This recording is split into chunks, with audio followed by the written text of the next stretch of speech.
ក្នុងមេរៀននេះយើងត្រូវពិនិត្យមើលរូបដែលបានបង្ហាញរួចយើងនឹង sketch បង្កើត 3D model ដោយប្រើ Green Sketch គូ sketch បន្ថែមដើម្បីកែប្រែ 3D model បន្តិចម្ដង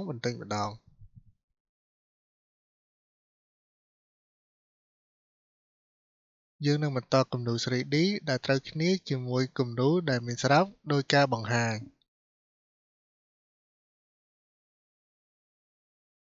គំនូរបន្ទាប់នេះគឺជាគំនូរដែលយើងត្រូវអនុវត្តក្នុងមេរៀននេះគំនូរដែលយើងមានបំណងកំណត់ជា 3D modeling គឺគំនូរ 3D ដែលដូចខាងក្រោមនេះនេះជាគំនូរ 3D ដែលមានស្រាប់ដែលមានទិន្នន័យ Top View ពីខាងលើទិន្នន័យ Top View ពីខាងមុខ Right View ដែលឃើញនៅខាងស្ដាំវាជាព័ត៌មានដែលបង្ហាញអំពីទិសដៅទាំង3នៃផ្ទៃរាបស្មើនៅពេលពិនិត្យ Top View, Front View, Right View ត្រូវដឹងថាគួរគូរ sketch ឲ្យចំកណ្ដាលនៅផ្ទៃរាបបែបណាត្រូវគិតថាតើគួរគូរ 3D modeling យ៉ាងណាឲ្យលឿនហើយមានប្រសិទ្ធភាពល្អសម្រាប់វិធីនិងលំដាប់លំដោយនៃការគូរ 3D modeling គឺមិនមានការកំណត់ទេខ្ញុំប្រើប្រាស់ព័ត៌មានរបស់ Top View នៃគំនូរដែលបានបង្ហាញហើយបន្ទាប់ពីគូរ sketch សម្រាប់ Top View ខ្ញុំប្រើប្រាស់ sketch ដែលបានគូររួចមកធ្វើជាគំនូរ 3D ហើយប្រើប្រាស់ព័ត៌មានពី Front View, Right View យើងនឹងគូរ 3D modeling ដោយបញ្ចូលរូបរាង 3D ដើម្បីគូរផលិតផលសម្រាប់ចុងក្រោយដូចខាងក្រោមនេះបើកដំណើរការកម្មវិធី Fusion 360 Check គំនូរដែលមានស្រាប់ដើម្បីមើលទិដ្ឋភាព Top View, Front View, Right View យើងអាចពិនិត្យព័ត៌មានអំពីទិសដៅទាំង3បែបនេះ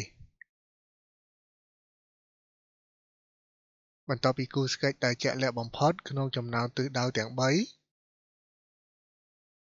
ចុច Select ផ្ទាំងរបស់ Sketch Plane តាមគំនិតរបស់ខ្ញុំទិដ្ឋភាព Top View នៃគំនូរអាចបង្ហាញព័ត៌មានច្រើនបំផុត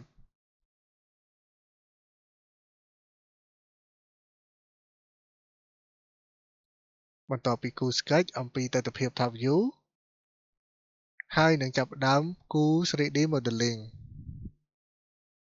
ដើម្បីគូរ sketch ត្រូវចុច Create Sketch ដែលនៅខាងលើ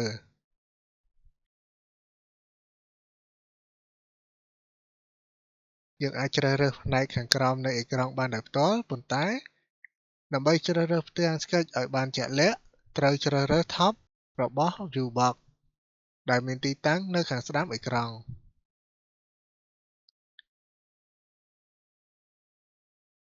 បន្ទាប់ពីជ្រើសរើស Top ហើយប្រសិនបើចុចផ្ទាំងរាបស្មើយើងអាចគូរ sketch លើផ្ទាំងរាបដោយមើលពីលើចុះក្រោម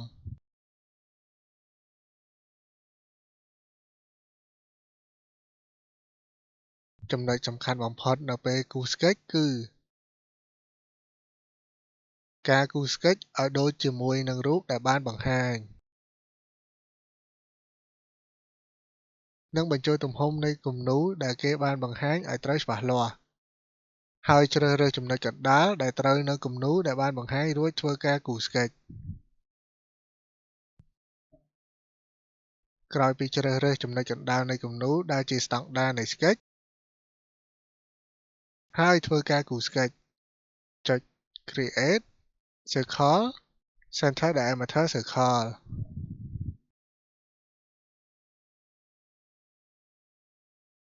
បន្ទាប់ពីជ្រើសរើសចំណុចកណ្ដាល Center Point គូររង្វង់ដែលមានទំហំតាមដែលយើងចង់បាន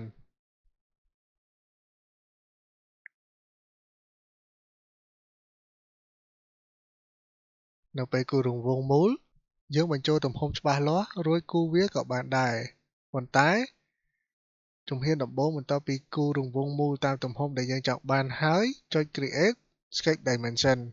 វិធីនេះយើងអាចគូរ sketch បានទំហំជាក់លាក់ហើយលឿនជាងអ្វីដែលយើងបញ្ចូលចំនួនលេខជាក់លាក់ចូលនៅពេលដែលចំណុចកណ្ដាលនៃរង្វង់មូលនិងចំណុចកណ្ដាលនៃគំនូរត្រូវគ្នាហើយ យើងគូររង្វង់មូលដែលអង្កត់ផ្ចិត 70 មីលីម៉ែត្រ ហើយបន្តចុច Create Circle Center Diameter Circle បើលើកនេះយើងគូររង្វង់ដែលមានទំហំតាមយើងចង់បានមួយថែមទៀតដើម្បីឲ្យត្រូវនឹងចំណុចកណ្ដាលនៃគំនូរចំកណ្ដាលនៃរង្វង់ហើយចុច Create Sketch Dimension បញ្ចូលអង្កត់ផ្ចិតនៃរង្វង់ទំហំ 40 មីលីម៉ែត្រ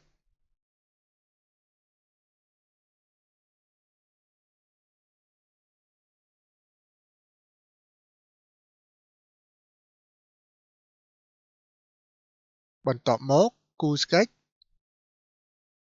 បើពិនិត្យមើល browser ខាងឆ្វេង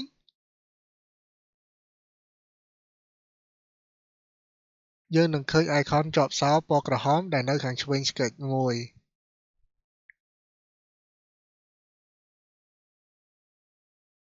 បើបញ្ចូលទំហំជាក់លាក់ចូលបែបនេះ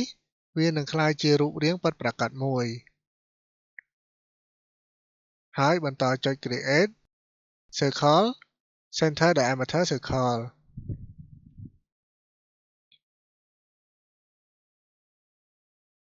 គូររង្វង់តាមរបៀបដូចគ្នា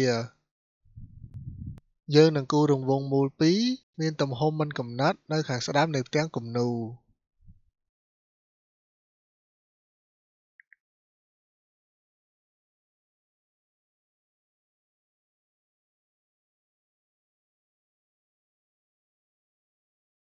បើពិនិត្យផ្ទាំងគំនូរដែលបង្ហាញរង្វង់មូលដែលមានទីតាំងនៅខាងស្ដាំមានទំហំ 40 មីលីម៉ែត្រ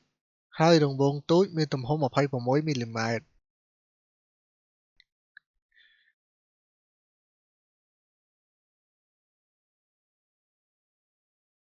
ដោយសារចំណុចកណ្ដាលនៃរង្វង់គឺដូចគ្នាសូមចុច Constraint Concentric ចំណុចកណ្ដាលនៃរង្វង់ទាំងពីរគឺរត់ស៊ីគ្នាសូមចុចពាក្យ Constraint Concentric ហើយជ្រើសរើសរង្វង់ទាំងពីរតាមលំដាប់លំដោយចំណុចកណ្ដាលនៃរង្វង់នឹងត្រូវគ្នា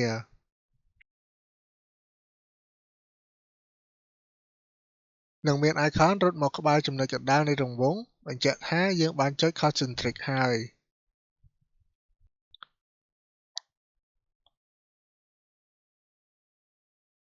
នៅពេលពិនិត្យ browser នៅខាងឆ្វេងយើងនឹងឃើញ icon របស់ Sketch មួយជា icon មានរាងខ្មៅដៃគឺដោយសារមិនទាន់ក្លាយជារូបរាងពិតប្រាកដហើយរូបរង្វង់ពីរដែលយើងបានគូរមុននឹងខ្សែខាងក្រៅវាមានពណ៌ខៀវផងដែរនៅពេលយើងចុចលើរង្វង់ហើយបម្លាស់ទីវាទំហំវាមិនដូរទេវាអាចដូរតែទីតាំងប៉ុណ្ណោះនេះបានន័យថាទំហំរបស់រង្វង់ក្លាយជា full constraint ឬជាប់សោប៉ុន្តែដោយសារយើងមិនទាន់បញ្ចូលចំនួនទំហំលេខនៃទីតាំងរង្វង់ទើបវាមិនទាន់ក្លាយជា full constraint ក្នុងករណីបែបនេះយើងនឹងបញ្ចូលចំនួនទំហំលេខនៃទីតាំងរង្វង់ចុច Command Create Sketch Dimension ហើយបញ្ចូលលេខ 105 មីលីម៉ែត្រលើចម្ងាយនៃចំណុចកណ្ដាលនៃរង្វង់និងចំណុចកណ្ដាលនៃផ្ទាំងគំនូរ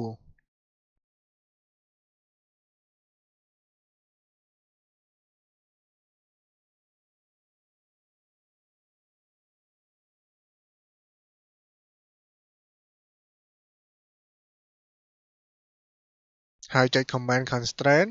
Horizontal/Vertical ដើម្បីឲ្យខ្សែបន្ទាត់ក្រហមត្រូវនឹងចំណុចកណ្ដាលនៃរង្វង់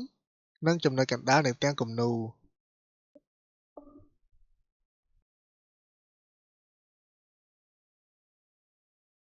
ជំហានដំបូងចុចចំណុចកណ្ដាលនៃផ្ទាំងគំនូរហើយចុចចំណុចកណ្ដាលនៃរង្វង់ដែលមានទីតាំងនៅខាងស្ដាំធ្វើដូចនេះយើងអាចមើលឃើញចំណុចកណ្ដាលនៃផ្ទាំងគំនូរនិងចំណុចកណ្ដាលនៃរង្វង់រត់លើខ្សែពណ៌ក្រហមពេលពិនិត្យមើល browser ខាងឆ្វេងបើឃើញ icon របស់ Sketch មួយមានសញ្ញាចាក់សោបានន័យថាវាក្លាយជា full constraint ហើយយើងបានមើលឃើញថាគ្រោងនៃរង្វង់ទាំងពីរនៅខាងស្ដាំបានផ្លាស់ប្ដូរពីពណ៌ខៀវទៅខ្មៅនៅពេលដែលវាប្រែជា full constraint ហើយសូម select រង្វង់ពេលនោះទោះជាចង់ផ្លាស់ទីឬប្ដូររូបរាងក៏ប្ដូរមិនបានដែរ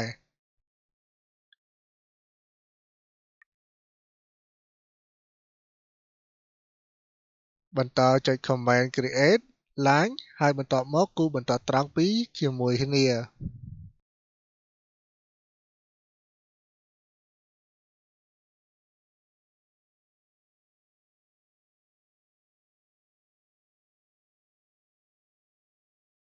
សូមចុច Command ឲ្យខ្សែត្រង់ពីរនោះត្រួតលើរង្វង់ដែលដូចការបង្ហាញក្នុងគំនូរ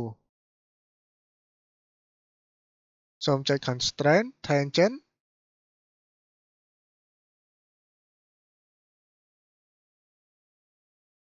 ជាដំបូងជ្រើសរើសដោយចុចលើខ្សែកោងនៃរង្វង់ខាងឆ្វេងហើយជ្រើសរើសបន្តត្រង់ដែលត្រួតគ្នាចុចលើខ្សែក្រៅនៃរង្វង់ខាងស្ដាំដែលមានរាងមូលហើយជ្រើសរើសបន្តត្រង់ដែលត្រួតគ្នា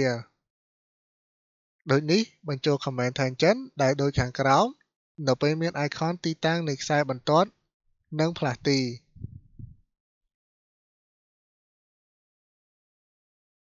បន្តចុចលើខ្សែក្រៅនៃរង្វង់ខាងឆ្វេងហើយជ្រើសរើសបន្តត្រង់ដែលត្រួតគ្នាចុចលើខ្សែក្រៅនៃរង្វង់ខាងស្ដាំដែលមានរាងមូលហើយជ្រើសរើសបន្តត្រង់ដែលត្រួតគ្នាបន្ទាប់មកបញ្ចូល Command Tangent ដែលដូចខាងក្រោមប៉ុន្តែបើពិនិត្យទៅក្នុង browser ខាងឆ្វេងយើងអាចមើលឃើញថាវាមិនក្លាយជា constraint ដែលជាប់សោតនោះទេបើយើងចុចខ្សែត្រង់ហើយ move វានឹងនៅតែមានទំនាក់ទំនងដូចដែលបានបង្ហាញខាងក្រោមប៉ុន្តែអ្នកអាចផ្លាស់ទីតាំងនៃបន្ទាត់ត្រង់បានដូច្នេះខ្ញុំនឹងប្រើ command សម្រាប់ទីតាំងពិតប្រាកដនៃបន្ទាត់ត្រង់ដើម្បីកុំឲ្យវាផ្លាស់ទី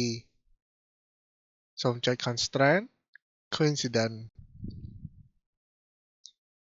សូមចុចចំណុចខាងចុងនៃខ្សែបន្ទាត់ត្រង់ហើយជ្រើសរើសយករង្វង់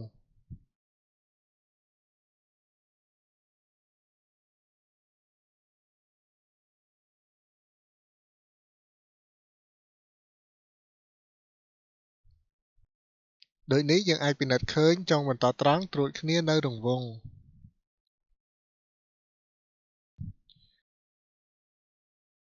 ដំបូងសូមចុចចុងបន្ទាត់ដែលនៅខាងស្ដាំសិនប្រសិនបើចុចរង្វង់ដែលត្រួតគ្នា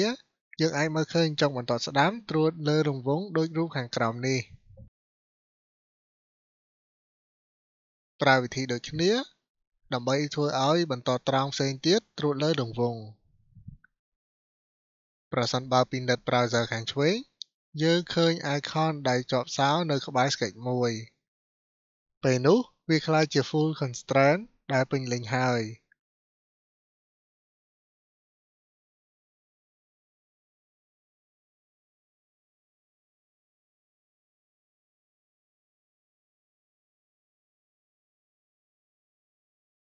លើកនេះខ្ញុំនឹង sketch ប្រហោងដែលមាននៅខាងក្នុងចុច Command Line ហើយគូស sketch ក៏បានដែរតែដើម្បីធ្វើឲ្យបានលឿនខ្ញុំនឹងចុច Command Modify ដែលមាននៅខាងលើចុច Command Modify Offset យើងត្រូវចុចខ្សែបន្តទាំង line ណា Offset អាចប្រតិបត្តិ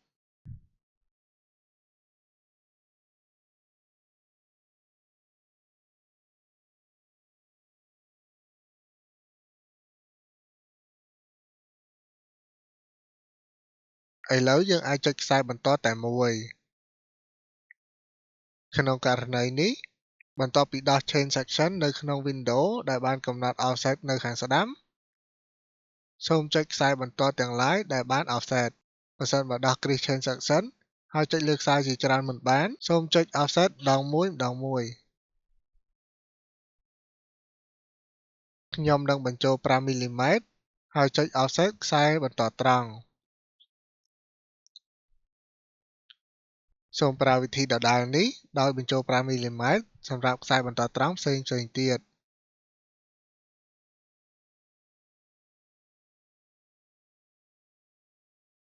ប្រសិនបើទិសដៅរបស់ Offset ចេញមកផ្ទុយទិសយើងគ្រាន់តែចុច Flip នៃ Window ដែលបានកំណត់ Offset ខាងស្ដាំ Offset នឹងមកត្រង់ទិសវិញបន្ទាប់មកសូមចុច OK ជាការស្រេច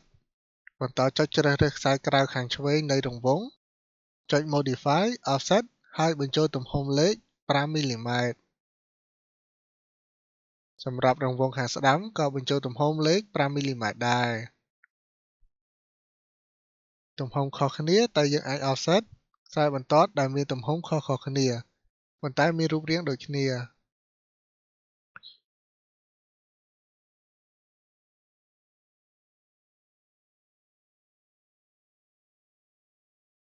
ពិនិត្យមើល Window នៅខាងឆ្វេងដើម្បីមើលថាតើវា Full Constraint ឬអត់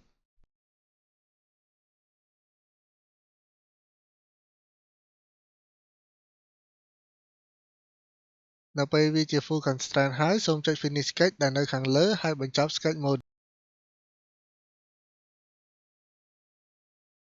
ពេលនេះខ្ញុំនឹងគូរ 3D ដោយប្រើ Sketch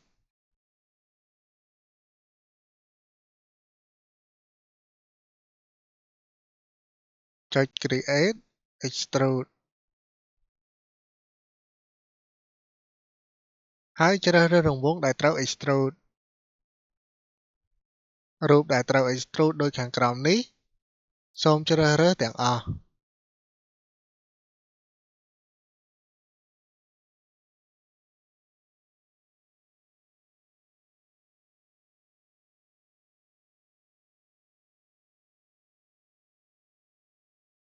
ខ្ញុំបានចុចជ្រើសរើសផ្ទៃមុខចំនួន10ពិនិត្យ Front View នៃគំនូរដែលបានបង្ហាញ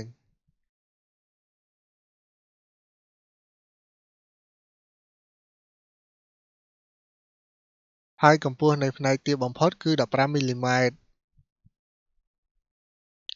ខ្ញុំនឹងបញ្ចូល 5 មីលីម៉ែត្រហើយ Extrude វាប្រសិនបើអ្នកបញ្ចូលទំហំហើយប៉ុន្តែមិនដឹងថាគំរូនឹងផ្លាស់ប្ដូរយ៉ាងដូចម្តេចសូមចុច Shift លើ Keyboard ឲ្យជាប់ហើយអូស Mouse ចុះឡើងដើម្បីពិនិត្យមើលរូបរាង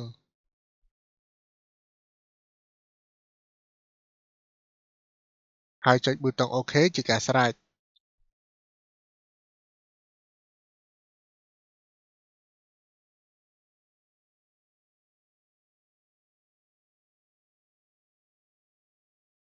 ដែលគេបានកំណត់ទំហំ R នៅផ្នែកនេះនៅលើរូបដែលបានឲ្យមកយើងត្រូវចូលទៅ Sketch Mode ហើយបញ្ចូលទំហំ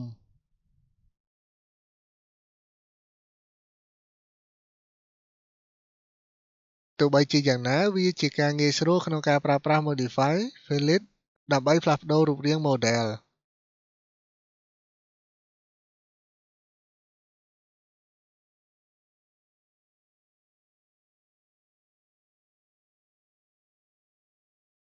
ខ្ញុំនឹងបញ្ចូលទំហំរបស់ R នៅក្រោយគេ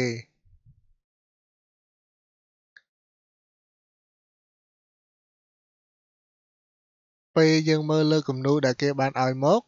រង្វង់ទូចនិងរង្វង់ធំមានប្រវែងបណ្ដោយខុសគ្នា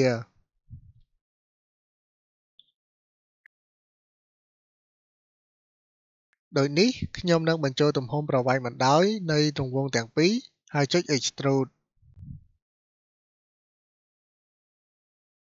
សូមពិនិត្យលើ Browser ឆ្វេងហើយចុចលើ Sketch មួយដែលមិនទាន់គូររួចហើយសូមដំណើរការវាដូចខាងក្រោម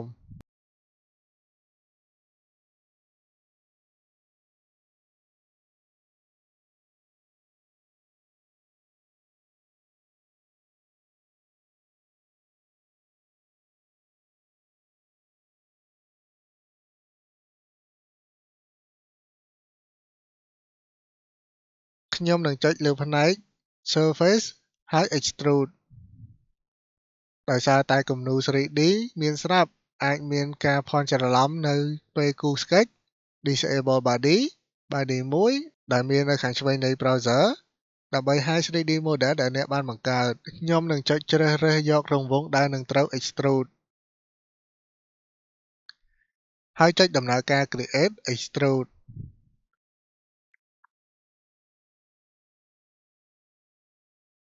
បញ្ចូលទំហំប្រវែង 70 មីលីម៉ែត្រ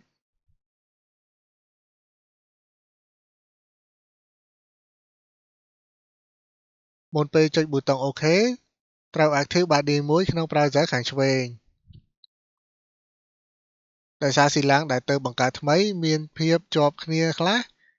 ជាមួយនឹងគំនូរ 3D ដែលបានបង្កើតពីមុន Operation នៅឯ Window ដែលកំណត់ Extrude ខាងស្ដាំត្រូវបានប្ដូរដោយ Cut ដោយស្វ័យប្រវត្តិ ប៉ុន្តែដោយសារវាត្រូវបិទភ្ជាប់មិនមែនជាការកាត់រូប 3D បន្ទាប់ពីប្ដូរដាក់ Operation ចូលទៅកាន់ជាន់រួចហើយសូមចុចប៊ូតុង OK បន្ទាប់មកយើងអាចបង្កើតរាងស៊ីឡាំងដោយរូបខាងក្រោមនេះ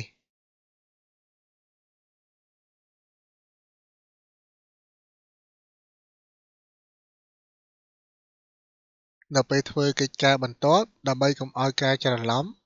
សូម Inactivate Body Wall នៅក្នុង Browser ខាងឆ្វេងសូមចុចរង្វង់ដែលនឹងត្រូវ Extrude បន្ទាប់ពីដំណើរការ Create Extrude ចុចបញ្ចូលទំហំប្រវែងទទឹង 40 មីលីម៉ែត្រដែលមានស្រាប់ក្នុងគំនូរ Operation នៅឯ Window ដែលកំណត់ Extrude ខាងស្ដាំក្លាយជា New Body សូមចុច Activate Icon របស់ New Body ក្នុង Browser ខាងស្ដាំដូចនេះប្រសិនបើគំនូរ 3D ដែលបានបង្កើតពីមុននោះត្រួតស៊ីគ្នា Operation នៅឯ Window ដែលកំណត់ Extrude ខាងស្ដាំត្រូវបានប្រើ Cut ស្វ័យប្រវត្តិប៉ុន្តែដោយសារវាជាការងារគូររូបតែមួយដែលត្រូវបិទភ្ជាប់មិនមែនជាការកាត់រូប 3D បន្ទាប់ពីប្ដូរដាក់ Operation ចូលទៅកាន់ជាន់រួចហើយសូមចុចប៊ូតុង OK ដូចនេះយើងបានគូររូប 3D សម្រេចដូចខាងក្រោមព្រោះតែ Sketch មួយគឺ Activate និង Capture ជាមួយនឹង model ផ្សេងដូច្នេះ Disable វាដោយចុចលើសញ្ញា Icon របស់ Sketch មួយ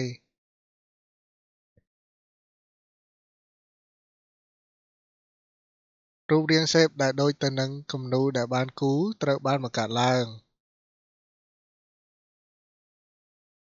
ប៉ុន្តែយើងនឹងចាំថាវិមាត្ររបស់ជ្រុងខាងក្នុងរបស់ 3D Model គឺមិនត្រូវបានបញ្ចូលធ្វើការចុច Command Modify Delete ហើយចុចលើជ្រុងខាងក្នុងរបស់រូប 3D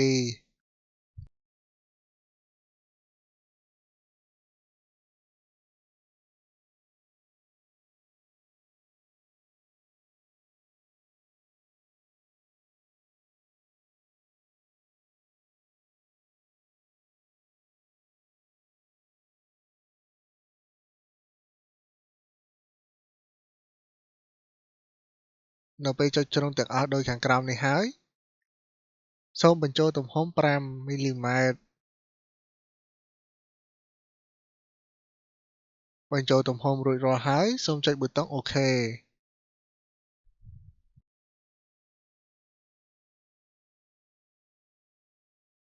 ប្រសិនបើអ្នកបន្តធ្វើ 3D Modeling តាមលំដាប់លំដោយដោយចាប់ផ្ដើមជាមួយការ Sketch អ្នកអាចបង្កើត 3D Model ដូចគ្នាទៅនឹងគំនូរដែលបានបង្ហាញពីដំបូងមិនមានវិធីក្នុងការកំណត់ការបង្កើត 3D Model នោះទេ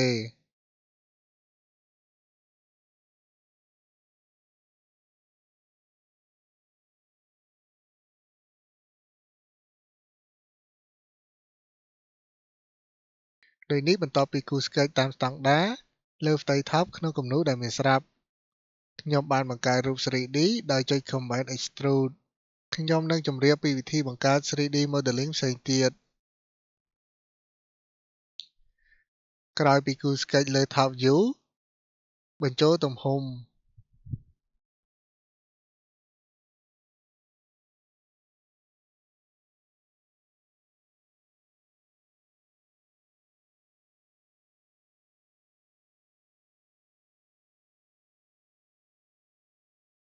ចុច Command Constraint ហើយបង្កើត Constraint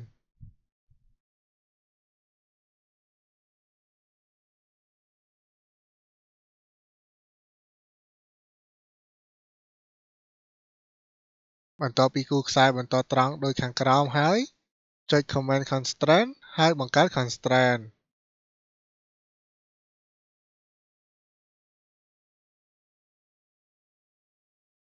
ក្រោយពីគូរ Sketch ឲ្យក្លាយជារូប 3D ហើយវាក្លាយជា Constraint ពេញលេញហើយសូមចុច Finish Sketch ចុច Create Extrude រួចបង្កើតរូប 3D គោល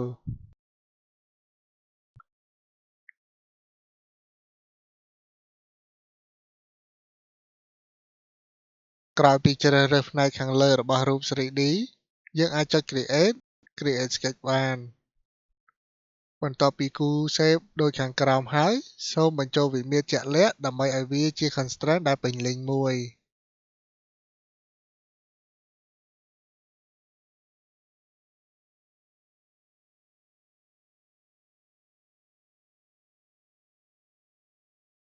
ចុច Finish Sketch ដើម្បីបញ្ចប់ហើយបន្ទាប់មកដំណើរការ Command Create Extrude សូមជ្រើសរើសផ្ទៃខាងក្នុងរបស់ 3D ហើយដោយជ្រើសរើសមុខងារខាងក្នុង Interface នៃគំនូរ 3D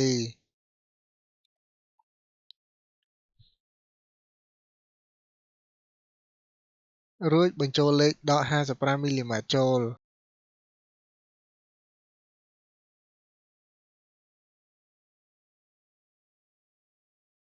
បន្តធ្វើបែបនេះរហូតក្រោយពីជ្រើសរើសរូបស៊ីឡាំងធំហើយចុច Create Sketch រួចគូរ Sketch ថ្មីក្រោយពីចុច Finish Sketch បញ្ចប់ហើយសូមចុច Create Extrude បញ្ចូលដក 70 សង់ទីម៉ែត្រជ្រើសរើសស៊ីឡាំងតូចដែលនៅខាងស្ដាំរួចចុច Create Sketch ហើយគូរ Sketch ថ្មីបញ្ចូលវិមាត្រអង្កត់ផ្ចិតនៃរង្វង់ 26 សង់ទីម៉ែត្រពិនិត្យមើលថាតើវាជាប់សោឬនៅ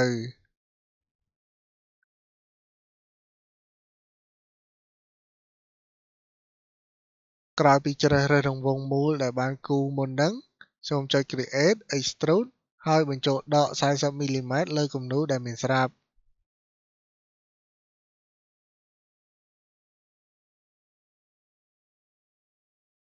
ទិដ្ឋភាពផ្ទៃខាងក្រោមងាយស្រួលបែងចែកដូច្នេះអ្នកអាចជ្រើសរើសពួកវាទាំងអស់ក្នុងពេលតែមួយចុច Command Modify Offset ហើយបញ្ចូលទំហំ 5 មីលីម៉ែត្ររួចចុចប៊ូតុង OK ជាការស្រេចនៅក្នុងស្ថានភាពនេះសូមចូលទៅ Modify Fillet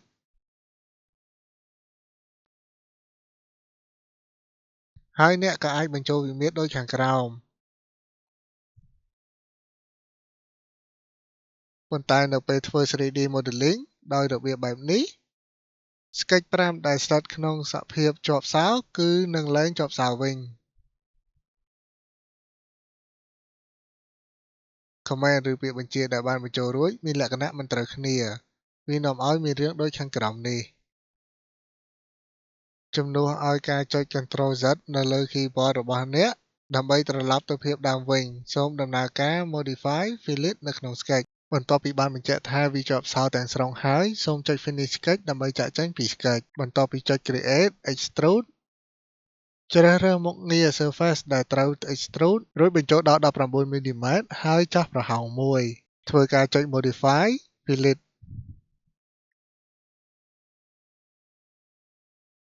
ធ្វើការជ្រើសរើសជ្រុងនៃរង្វង់ហើយបញ្ចូលទំហំ R 5 មីលីម៉ែត្រ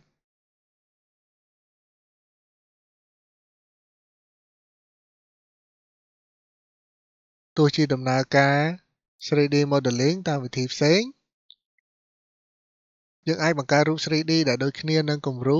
នូរដែលមានស្រាប់តាំងពីដំបូងដូចនេះវាមិនមានវិធីកំណត់ឬបញ្ជាពេលធ្វើគំនូរ 3D ទេបន្ទាប់ពីពិនិត្យមើលគំនូរដែលបានបង្ហាញអ្នកអាចធ្វើ 3D Modeling ក្នុងវិធីលឿនបំផុតនិងងាយស្រួលបំផុតបើសិនបើអ្នកមើលដំណើរការធ្វើ 3D នៅផ្នែកខាងក្រោមនៃអេក្រង់អ្នកអាចឃើញថាវិធីសាស្ត្រដំបូងនៃ 3D Modeling គឺបង្ហាញជា shape យ៉ាងសាមញ្ញជាវិធីសាស្ត្រនៃ 3D Modeling ទី2ប៉ុន្តែនៅពេលមើលគំនូរ 3D វាអាចពិបាកក្នុងការបង្កើតប្រសិនបើវាជាគំនូរ 3D ដែលមានភាពស្មុគស្មាញដូចបានបង្ហាញខាងក្រោមក្នុងចំណុចទី2វិធីបង្កើត 3D Modeling មានច្រើនដំណាក់កាលប៉ុន្តែវាជាវិធីគូរ Sketch ងាយៗហើយធ្វើ 3D Modeling តែម្ដងវាជាវិធីគូរ 3D Modeling ងាយស្រួលសាមញ្ញក្នុងចំណោមវិធី 3D ច្រើនប្រភេទ ដូចនេះយើងអាចគូរ 3D តាមវិធី 3D Modeling ដែលស័ក្តិសមសម្រាប់សម័យខ្លួនម្នាក់ៗ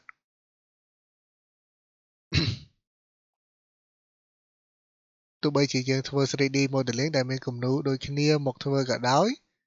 ក៏វាមិនបានកំណត់វិធីសាស្ត្រណាតាមលំដាប់លំដោយនោះទេយោងតាមវិធីសាស្ត្រឬលំដាប់លំដោយក្នុងការគូរ Sketch ដែលជាគោលរបស់ 3D Modeling ដំណើរការនិងការលំបាកក្នុងការបង្កើត 3D Modeling មានភាពខុសគ្នាដូច្នេះនៅពេលធ្វើគំរូ 3D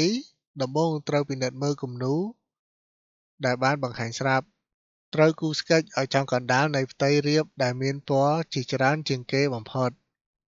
បន្ទាប់មកបង្កើត 3D Model ហើយចូលទៅកាន់ Sketch ឬ Modify ដើម្បីគូរគំនូរ 3D Model ដែលអ្នកចង់បញ្ចប់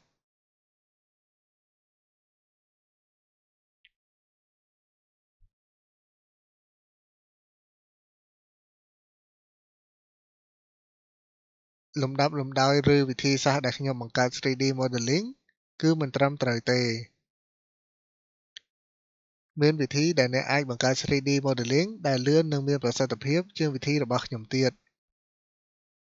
អ្នកគ្រាន់តែយកវិធី 3D Modeling ដែលខ្ញុំបានបង្ហាញទុកជាគំរូហើយអ្នកអាចប្រើប្រាស់វិធីបង្កើត 3D Modeling ដែលលឿននិងមានប្រសិទ្ធភាពជាងនេះប្រសិនបើមានអ្វីដែលសំខាន់នោះត្រូវប្រើប្រាស់ទំហំនៃគំនូរទាំងអស់ដែលមានស្រាប់ហើយត្រូវគូររូបរាង 3D ដែលអ្នកចង់បានឲ្យច្បាស់លាស់តាមទំហំ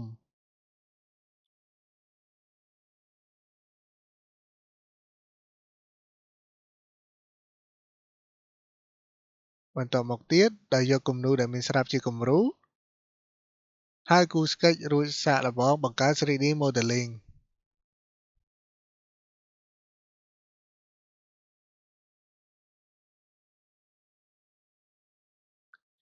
គំនូរនេះជា Top View ដែលនៅខាងក្រោមជាងគេ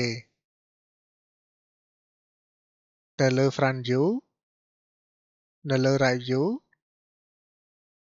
មានគំនូរ3ប្រភេទបែបនេះក្រឡេកមើលគំនូរនេះខ្ញុំគិតថាខ្ញុំនឹងគូរ Sketch ជំហានដំបូងមួយ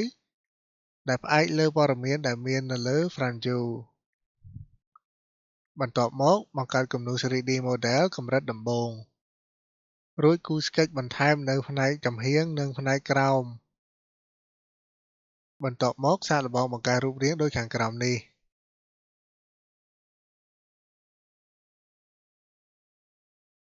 បើកដំណើរការ Fusion 360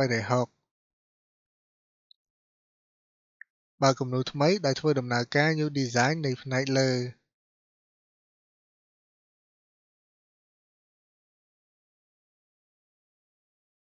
ខ្ញុំនឹងគូរ Sketch ដំបូងដោយប្រើព័ត៌មានពី Front View នៃគំនូរដែលមានស្រាប់ចុច Create Sketch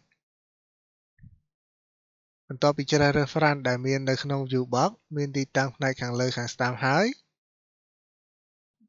សូមជ្រើសរើស Front ផ្ទៃបាតហើយសូមចូលទៅ Sketch Mode ដោយរូបបន្ទាប់នេះ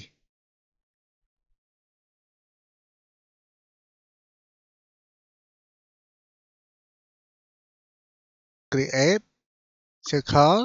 Center Diameter Circle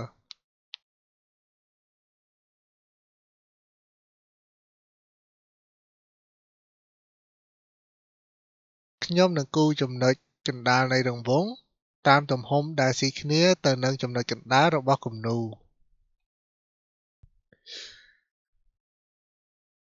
នៅក្នុងគំនូរដែលមានស្រាប់បានបញ្ចេញអង្កត់ផ្ចិតពាក់កណ្ដាលទំហំ40មីលីម៉ែត្រដូចនេះខ្ញុំនឹងបញ្ចូលទំហំអង្កត់ផ្ចិត80មីលីម៉ែត្រ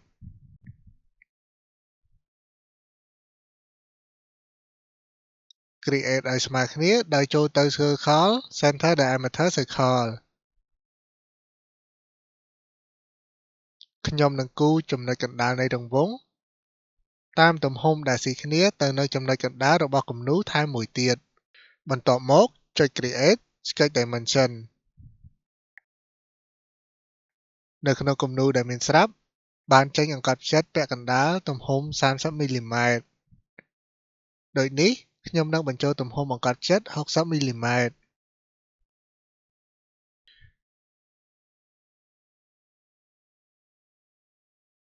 ធ្វើការចុច Create Line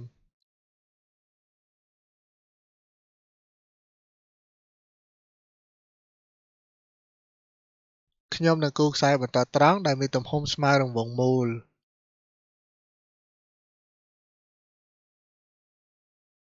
ហើយចុច Constraint Midpoint បន្ទាប់ជ្រើសរើសខ្សែបន្តត្រង់ដែលគូររួចមុននឹង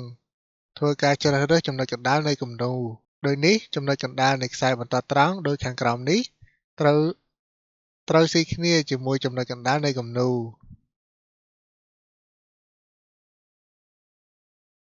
បន្ទាប់មកចុច Create Sketch Dimension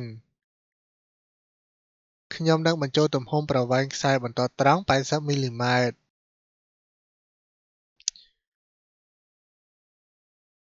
នៅពេលគូរ Sketch សូមពិនិត្យសភាពរបស់ Sketch មួយ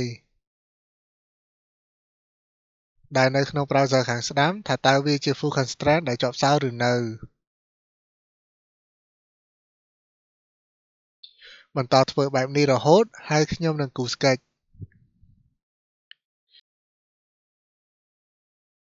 នៅពេលពិនិត្យគំនូរដែលមានស្រាប់មានចង្អុលរបស់ខ្សែបន្តត្រង់ក្នុងរង្វង់តូចចុច Create Rectangle Two Point Rectangle ហើយគូរបន្ទាត់4ជ្រុងដែលមានទំហំត្រួតស៊ីគ្នា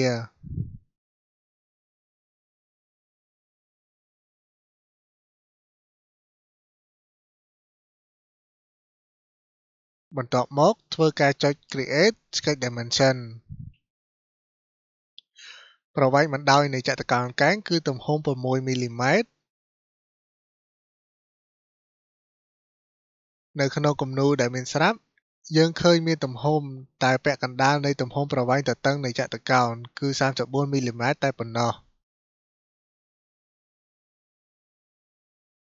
ធ្វើការបញ្ចូល34មីលីម៉ែត្រគុណនឹង2 68មីលីម៉ែត្រហើយធ្វើការចុច Constraint Midpoint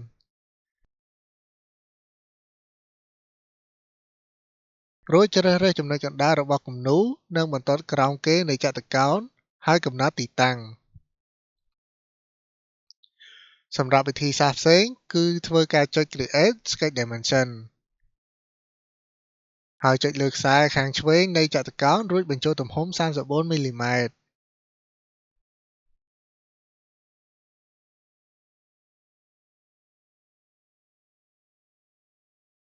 ចុច Finish Sketch ដែលនៅផ្នែកលើរួចបញ្ចប់ Sketch Mode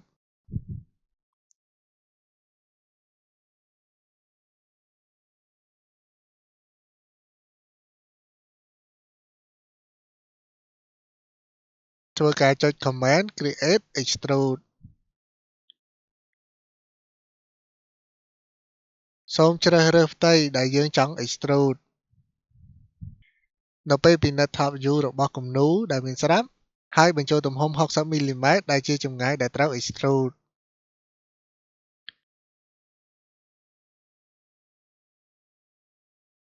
មុនពេលប្រើ Extrude សូមពិនិត្យមើលផ្ទាំង Extrude Setting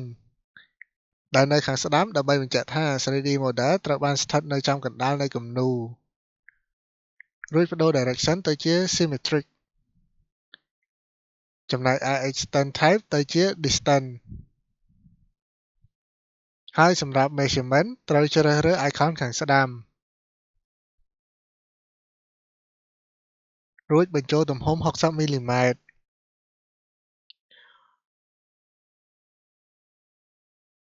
ប្ដូរពី Operation ទៅជា New Body សូមចុចប៊ូតុង OK ជាការស្រេចយើងបានបង្កើតមូលដ្ឋាននៃ 3D model ដែលអាចឃើញនៅ Front View នៃគំនូរដែលមានស្រាប់ខាងក្រោម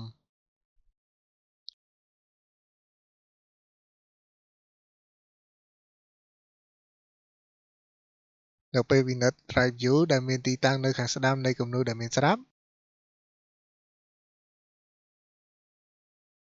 កម្ពស់សរុបនៃប្រវែងបញ្ឈរនៃរូប 3D គឺ45មីលីម៉ែត្រ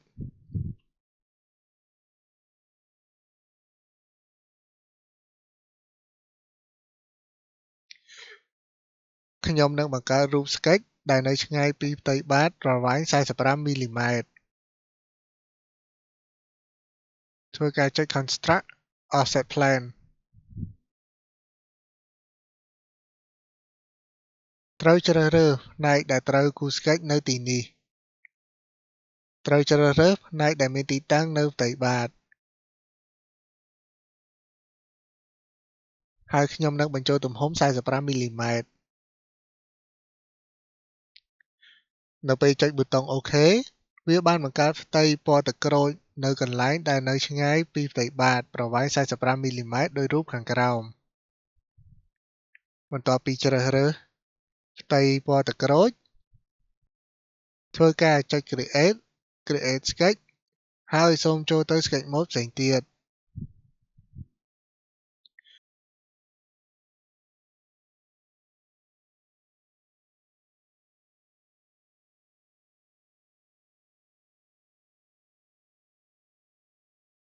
នៅពេលជ្រើសរើសផ្ទៃរាបដែលគូ Sketch មានករណីដែលគូ Sketch លើផ្ទៃដែលមិនត្រូវដោយសារជ្រើសរើសផ្ទៃរាបខុស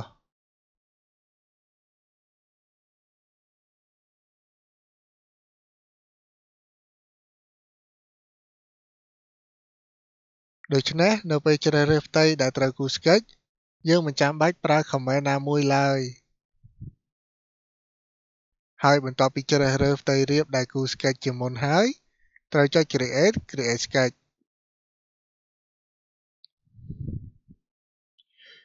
វានឹងចូលទៅ Sketch Mode ដែលស្វ័យប្រវត្តិ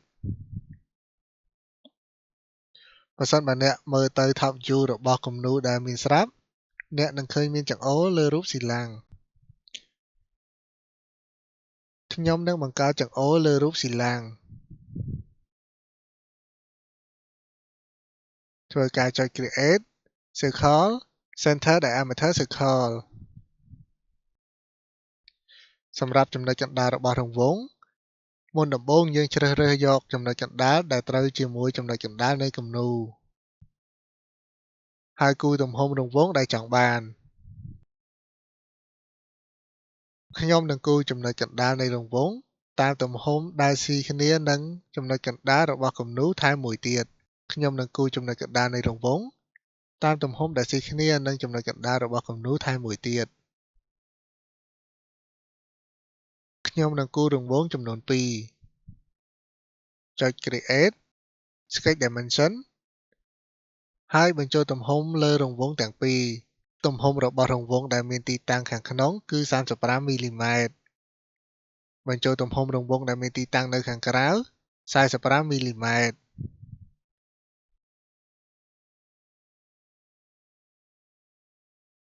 ហើយពិនិត្យ Window ខាងឆ្វេងរួចពិនិត្យថា Sketch 2 ដែលបានគូរឥឡូវបានជាប់សោឬនៅ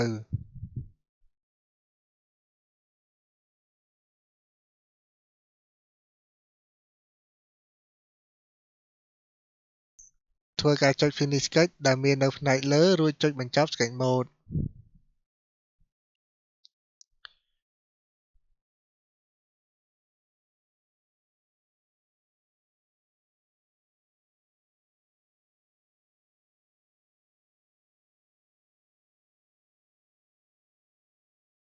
ចុច Command Create Extrude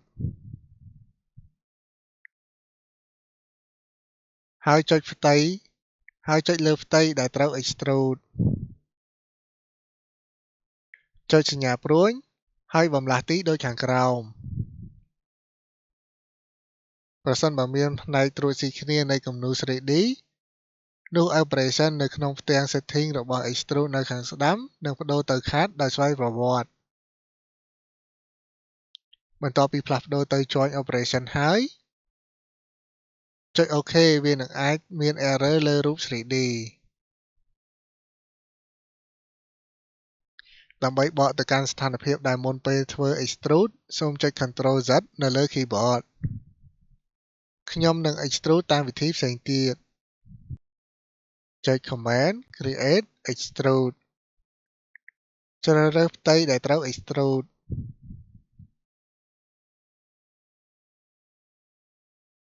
ផ្លាស់ប្ដូរប្រភេទ Extend Type នៅក្នុងផ្ទាំង Extrude Setting ខាងស្ដាំទៅជា Object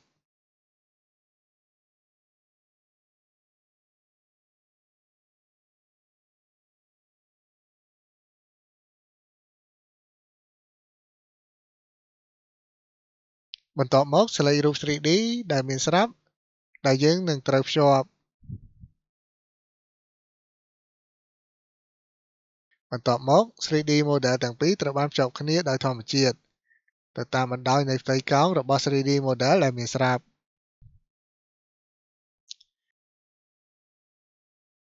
រក្សា Join Operation ឲ្យនៅថេរ រួចចុចប៊ូតុង OK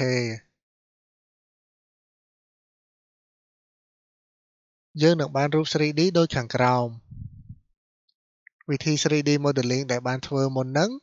និងវិធី 3D Modeling ដែលយើងសាកធ្វើការដំបូងគឺខុសគ្នា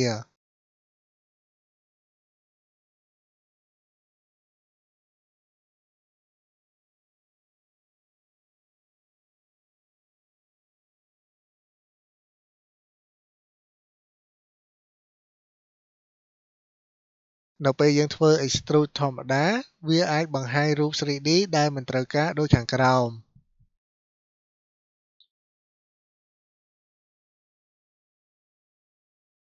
ដោយនេះត្រូវផ្លាស់ប្ដូរ Extend Type របស់ Window ដែលបានកំណត់ Extrude ខាងស្ដាំហើយបន្ទាប់មកប្ដូរទៅ Join Operation ត្រូវចុច OK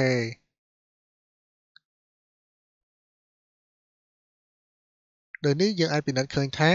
ការតភ្ជាប់គំនូរ 3D ពីរតាមខ្សែកោងរបស់ 3D មានស្រាប់បានយ៉ាងរលូន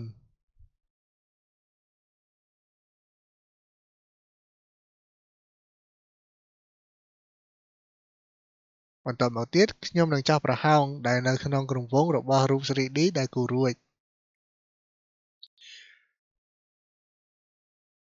វិធីចោះប្រហោងក៏មានច្រើនវិធីដែរខ្ញុំនឹងបង្ហាញវិធីសាមញ្ញ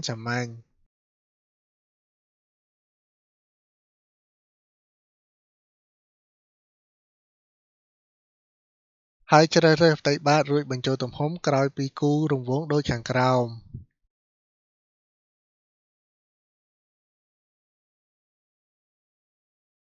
Extrude រង្វង់ហើយអាចចោះប្រហោងបានបន្ទាប់ពីជ្រើសរើសយកផ្ទៃខាងលើរបស់រង្វង់យើងគូរ Sketch ហើយអាចចោះប្រហោងបានតែម្ដង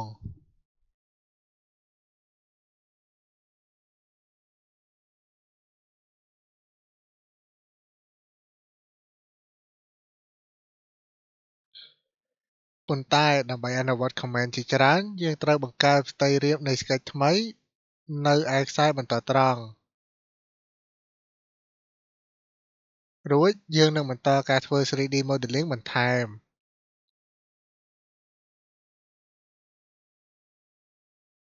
បន្ទាប់ពីចុច Construct Tangent Plane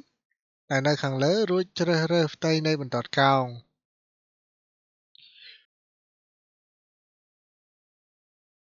ដូចនេះនឹងមានផ្ទៃរាបពណ៌ទឹកក្រូចដែលមានទីតាំង C នឹងខ្សែកោងនោះ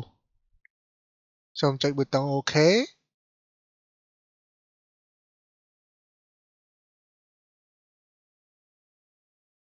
បន្ទាប់ពីជ្រើសរើសផ្ទៃពណ៌ទឹកក្រូចហើយចុចដំណើរការ Create Sketch ហើយត្រឡប់ទៅ Sketch Mode ផ្សេងទៀតលើកនេះចំណុចដែលត្រូវប្រយ័ត្ននោះ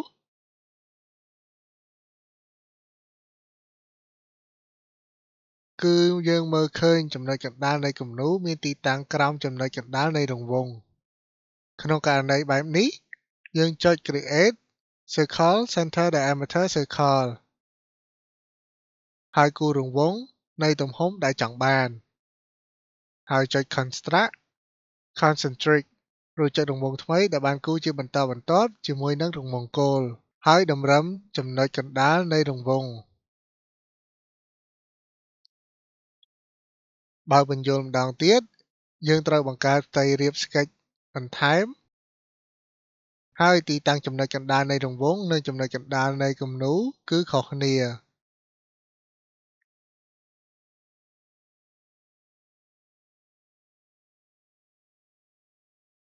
ក្នុងករណីបែបនេះចុច Create Circle Center Diameter Circle ហើយគូររង្វង់នៃទំហំដែលចង់បាន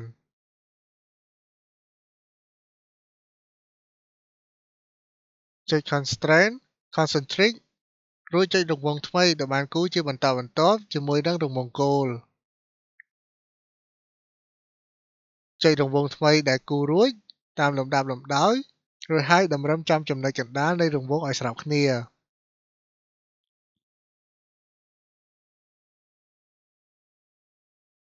ចុច Create Sketch Dimension ហើយបញ្ចូលអង្កត់ផ្ចិត12មីលីម៉ែត្រនៃទំហំរបស់រង្វង់ដើម្បីចាស់ប្រហោង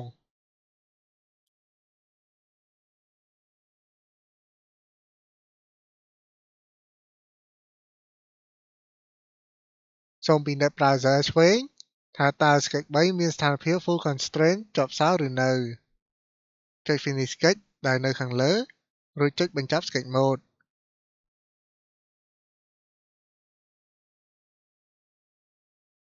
ចុច Command Create Extrude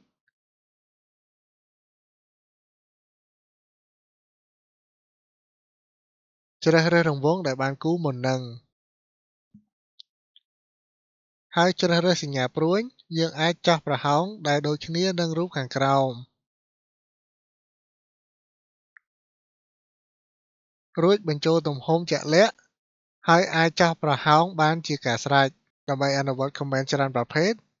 យើងត្រូវប្ដូរ extend type របស់ extrude នៅខាងស្ដាំទៅជា all ទាំងអស់ដូចនេះយើងមិនចាំបាច់បញ្ចូលទំហំជាក់លាក់ក៏បានយើងអាចចោះប្រហោងនៅរូប 3D ដូចខាងក្រោមបន្ទាប់ពីប្ដូរ operation ទៅជា cut រួចចុច OK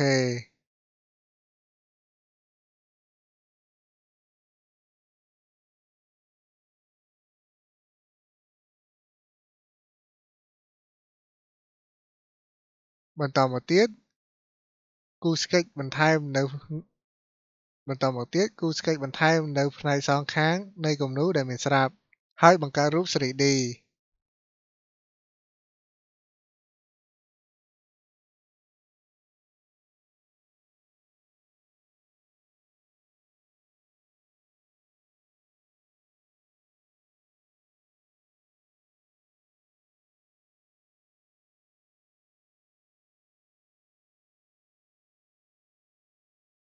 ចុច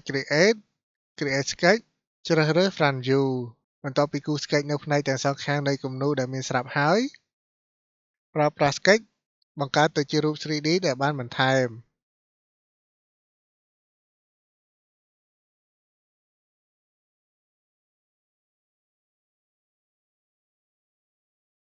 បង្វិល 3D Model អ្នកអាចគូរគំនូរព្រាង Sketch នៅលើ Plane ផ្នែកខាងមុខ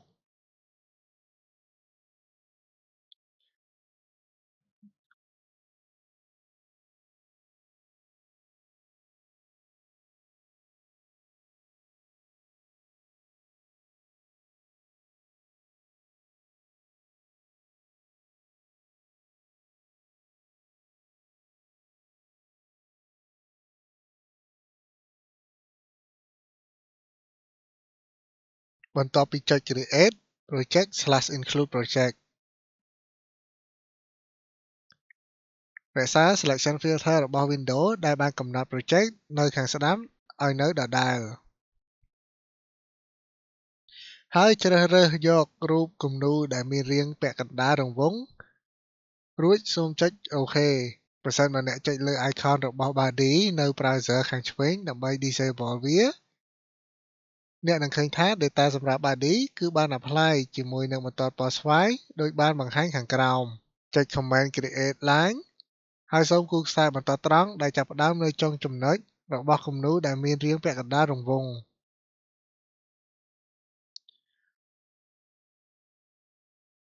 ហើយគូរខ្សែបន្តត្រង់ដែលមានទំហំនិងប្រវែងដែលយើងចង់បានដោយរូបខាងក្រោម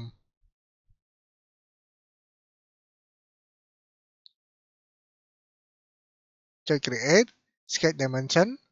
ហើយសូមបញ្ចូលទំហំប្រវែងខ្សែបន្តត្រង់28មីលីម៉ែត្រ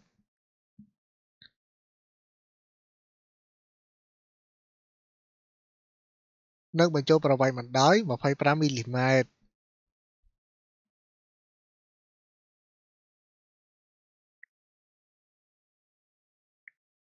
ហើយឆែកនៅ browser ខាងឆ្វេងដើម្បីបញ្ជាក់ថា sketchbook ដែលអ្នកកំពុងតែធ្វើនោះវាត្រូវបានជាប់សោពេញលេញឬនៅដោយសារគំនូរវាស៊ីគ្នា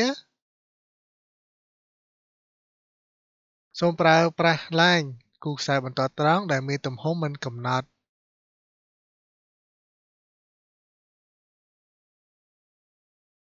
បន្ទាប់មកបញ្ចូលទំហំខ្សែបន្ទាត់ត្រង់20មីលីម៉ែត្រ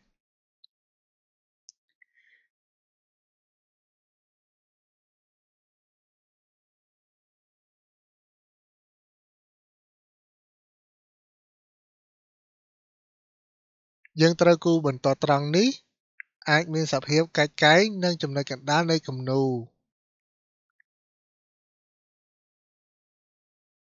ចុច Create Mirror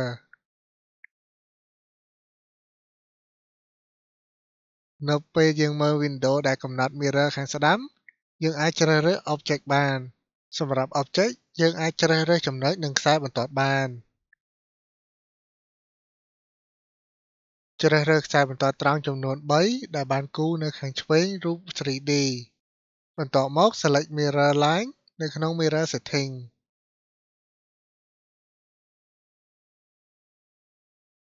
ហើយ select the vertical straight line ដែលបានគូរនៅចំកណ្ដាលនៃគំនូរហើយសូមចុចប៊ូតុង OK ដើម្បីយល់ព្រមដូចនេះយើងអាចពិនិត្យដឹងថាគំនូរដែលនៅចំកណ្ដាលបន្ទាត់ត្រង់កាត់កែងនោះត្រូវបាន copy ប្រសិនបើប្រើប្រាស់វិធីបែបនេះនៅពេលគូរគំនូរដែលដូចគ្នាយើង copy គំនូរដូចខាងក្រោមហើយអាចគូរ sketch បានជាការស្រេច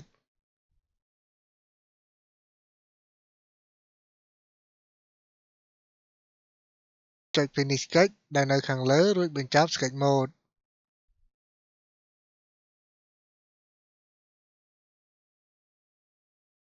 ចុច Command Create Extrude ជ្រើសរើសគំរូរបស់ sketch ដែលបានគូរមុននឹងទាំងអស់មើល direction របស់ផ្ទាំងដែលកំណត់ extrude ខាងស្ដាំវានឹងចេញជា one side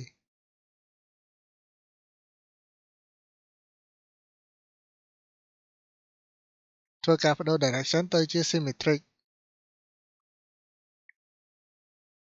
ហើយសម្រាប់ measurement វិញត្រូវជ្រើសរើស icon ខាងស្ដាំរួចបញ្ចូល distance 36មីលីម៉ែត្រ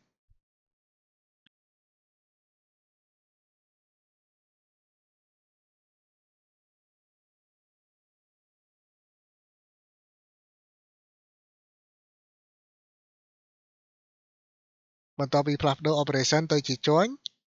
រួចចុច OK ដូចនេះយើងសម្រេចលទ្ធផលរូប 3D ដោយរូបខាងក្រោម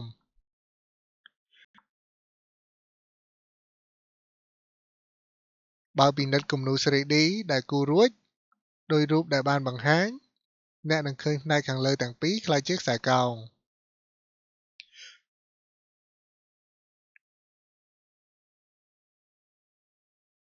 ខ្ញុំនឹងសេរីខ្សែជ្រុងឲ្យទៅជាខ្សែកោងបន្ទាប់ពីចុច Modify Fillet ដែលនៅខាងលើហើយ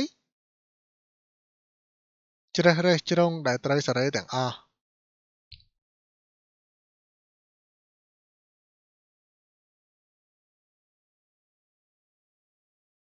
បញ្ចូលទំហំ18មីលីម៉ែត្រ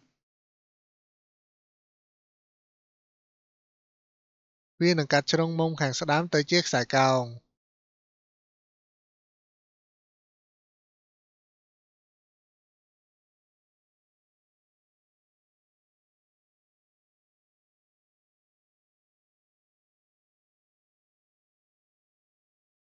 ចុចប៊ូតុង OK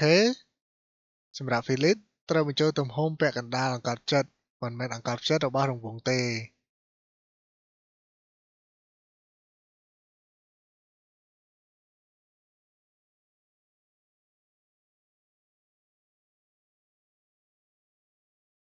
បន្តមកទៀតជ្រើសរើសផ្ទៃខាងលើនៅផ្នែកខាងឆ្វេងរបស់រូប 3D ហើយចុច Create Sketch រួចចូលទៅ Sketch Mode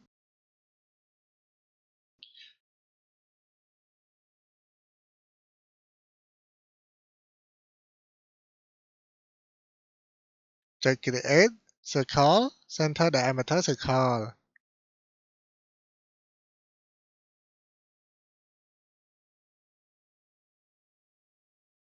ហើយគូររង្វង់នៃទំហំដែលចង់បាន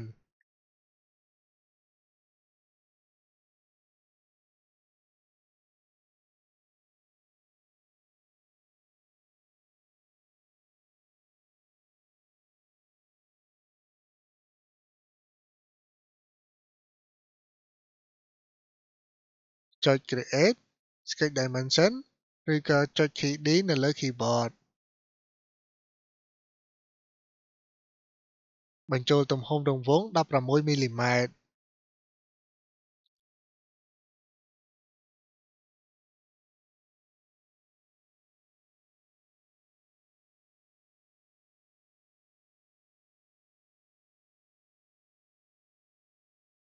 ចុច constraint concentric ហើយជ្រើសរើសខ្សែកោងដែលចូលទៅ fillet រួចជ្រើសរើសរង្វង់ដូចនេះប្រសិនបើយើងប្ដូរទីតាំងរង្វង់ដូចខាងក្រោមនេះយើងអាចពិនិត្យ concentric ដែលបានប្រើប្រាស់ពិនិត្យ browser ខាងឆ្វេងហើយសូមពិនិត្យថាតើ sketch 5បានជាប់សោពេញលេញឬនៅចុច finish sketch ខាងលើហើយបញ្ឈប់ sketch mode ចុច create extrude ជ្រើសរើសរង្វង់ដែលបានគូរមុននឹងបន្តិចជ្រើសរើសសញ្ញាព្រួញយើងអាចចោះប្រហោងដែលដូចគ្នានឹងរូបខាងក្រោមបានប៉ុន្តែដើម្បីចោះប្រហោងឲ្យបានច្បាស់លាស់សូមប្ដូរទៅជា extend type all នៅក្នុងផ្ទាំង extrude setting window ដែលនៅខាងស្ដាំ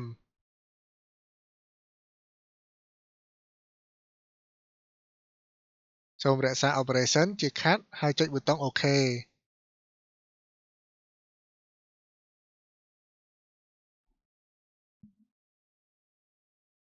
យើងក៏អាចចោះប្រហោងតាមវិធីដូចគ្នានៅផ្នែកម្ខាងទៀតដែរ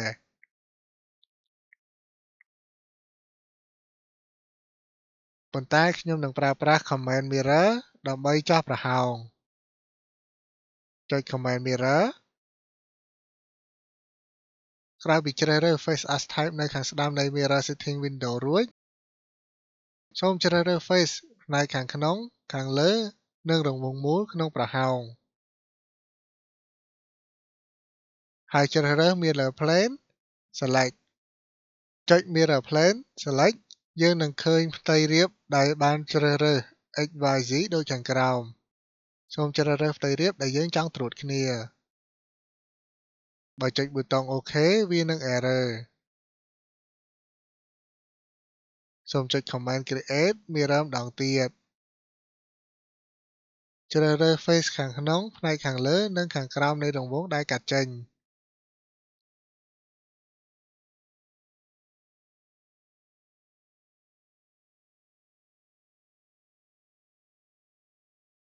select ផ្នែកទាំង3ដូចខាងក្រោម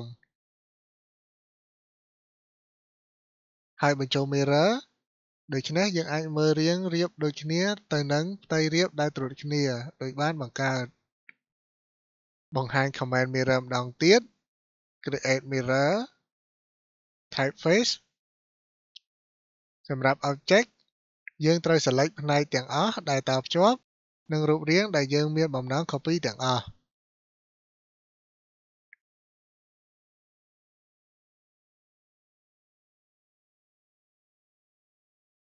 បើមិនចុចលើផ្ទៃខាងក្រោមនោះទេវានឹង error